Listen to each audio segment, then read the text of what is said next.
Welcome to the Explainer. Today we're diving into an institution that practically holds the sacred savings of 9 million everyday depositors, Tabung Haji.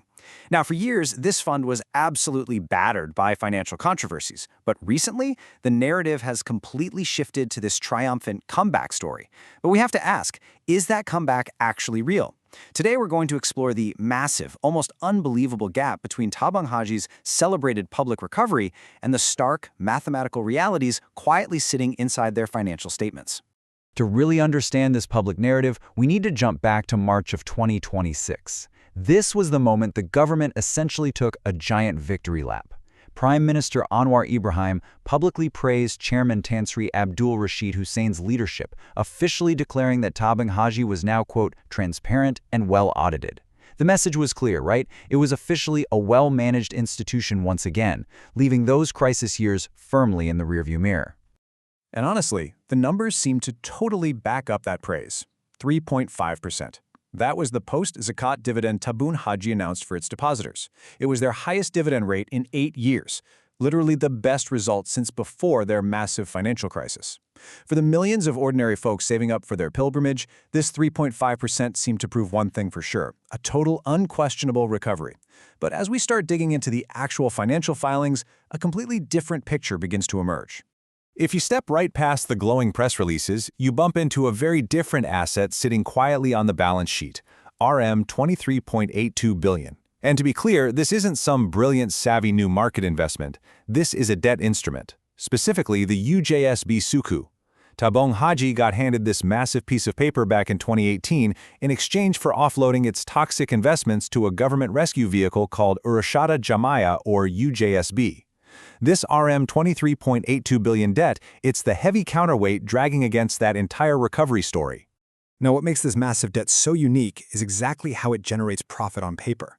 Because this sukuk is structured as zero coupon paper, it doesn't earn ordinary, regular interest.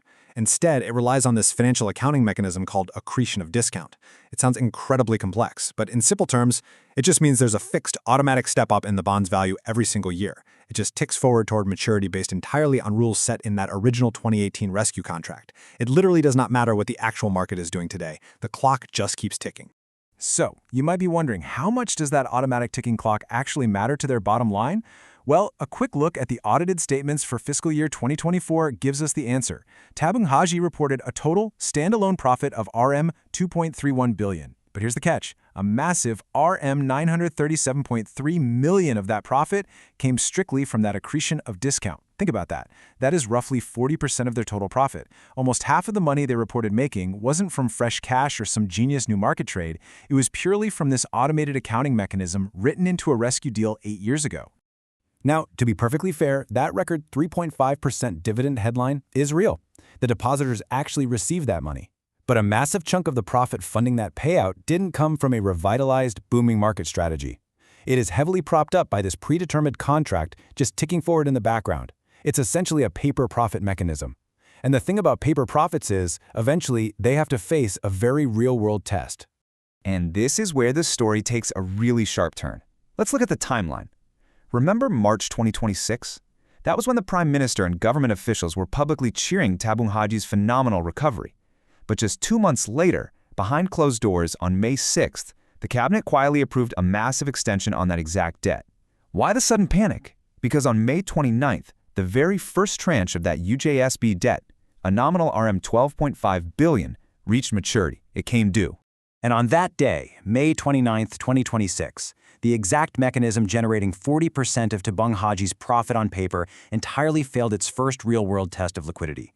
The debt at the center of the whole 2018 rescue came due, and Tabung Haji simply could not collect it. Why? Because UJSB literally did not have the cash to pay them. You can imagine the scramble behind closed doors. I mean, they couldn't just let a RM 12.5 billion default sit up there in the open on the books. So the government executed this very quiet restructuring. First, they granted a massive 10-year maturity extension on the debt. Second, since UJSB couldn't pay in cash, they agreed to an RM 1 billion partial asset swap, basically handing physical properties back to Tabung Haji. And third, this swap allowed them to reduce the nominal value of the sukuk that was due, taking it from RM 12.5 billion down to RM 11.5 billion.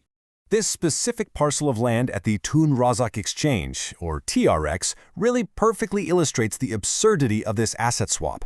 Back in 2015, Tabung Haji originally bought this exact piece of land from 1MDB for $188.5 million. It was later transferred away during the 2018 rescue. Now, cut to 2026, and Tabung Haji is taking that exact same land back just to offset this unpaid debt. Except this time, it's valued at nearly double, almost $400 million. The chairman framed this as Tabung Haji getting the land, quote, cheaper than we sold it.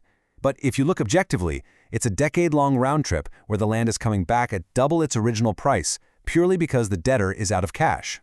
Despite this glaring failure to collect on a multi-billion ringgit debt, the official response was, honestly, incredibly dismissive.